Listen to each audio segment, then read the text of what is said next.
Bulletin کا آغاز کریں گے۔ پی ٹی آئی کا لانگ مارچ عمران خان کی صحت یابی تک ملتوی کر دیا گیا۔ عمران خان تندرست ہوتے ہی دوبارہ سڑکوں پر آنے کی کال دیں گے۔ شوکت خانم ہسپتال میں پریس کانفرنس کرتے ہوئے عمران خان نے بتایا کہ انہیں ٹانگ میں 4 گولیاں لگی، کنٹینر پر 2 طرف سے برس چلائے گئے، مجھے مارنے کی کوئی کسر نہیں چھوڑی گئی، توہین مذہب کا الزام لگا کر مجھے سلمان تاثیر کی طرح قتل کرنے کا منصوبہ بنایا گیا۔ عمران خان کہتے ہیں کہ 3 لوگوں نے انہیں وزیر آباد یا گجرات میں مارنے کا منصوبہ بنایا ہوا تھا۔ 2 ہی راستے ہیں، پرامن انقلاب آئے گا یا خونی انقلاب، بیلٹ باکس سے تبدیلی آئے گی یا ایران طرز کا انقلاب آئے گا۔ جانے سے پہلے پتہ چل گیا تھا کہ یا انہوں نے وزیر آباد اور یا گجرات میں پلان کیا ہوا تھا مجھے مارنے کا۔ انہوں نے فیصلہ کیا کہ ایک ایسا سلمان تاثیر ٹائپ قتل کرو عمران خان۔ دینی انتہا پسند نے عمران خان کو قتل کر دیا جس طرح سلمان تاثیر کو، کیونکہ اس نے کوئی مذہب کی توہین کر دی۔ 3 لوگوں نے یہ پلان بنایا۔ انہوں نے پلان بنایا مجھے مارنے کا۔ ایک دم گولیوں کا ایک برسٹ آتا ہے، میری ٹانگ پہ گولیاں لگتی ہیں، میں گر جاتا ہوں، اور جب میں گر رہا ہوتا ہوں تو میرے اوپر سے گولیاں جاتی ہیں۔ یہ انتہا پسند نہیں ہے، اس کے پیچھے پورا پلان تھا، اور میں آپ کو بتاؤں اس کے ساتھ اور لوگ ملوث ہیں۔ وہ جو اصل لوگ ہیں جنہوں نے وہاں سے گولیاں چلائی تھی، جنہوں نے اصل میں اس کا پھر بھی میں بچ جاتا ہوں، انہوں نے مارنا تھا۔ جب تک یہ 3 لوگ ریزائن نہیں کرتے تفتیش ہوگی کیسے؟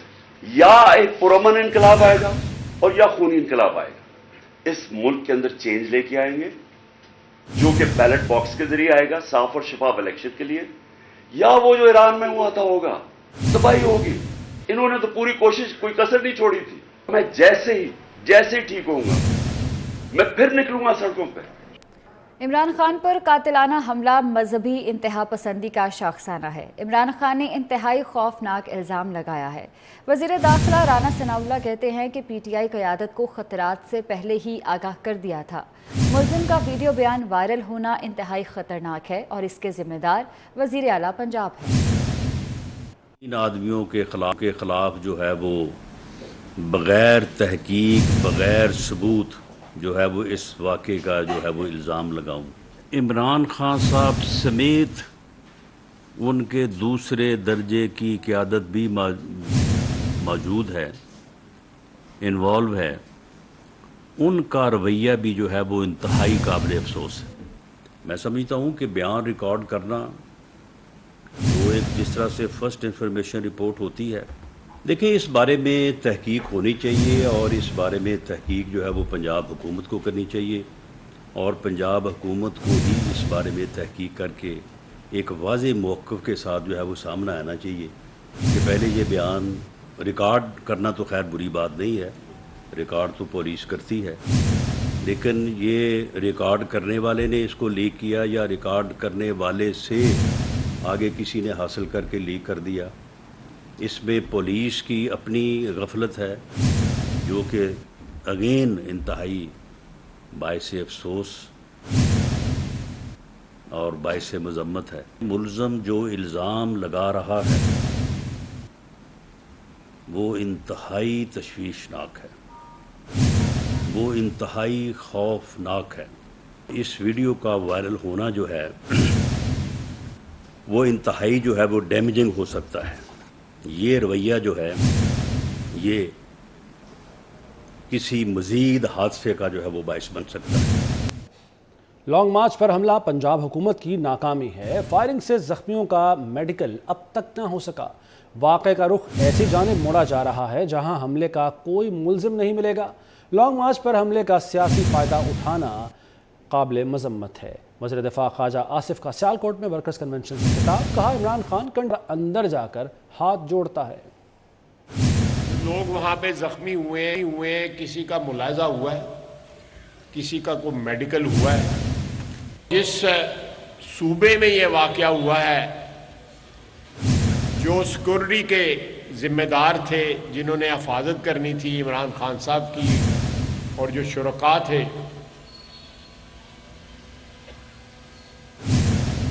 لانگ مارچ کے، ان کی حفاظت کرنی تھی،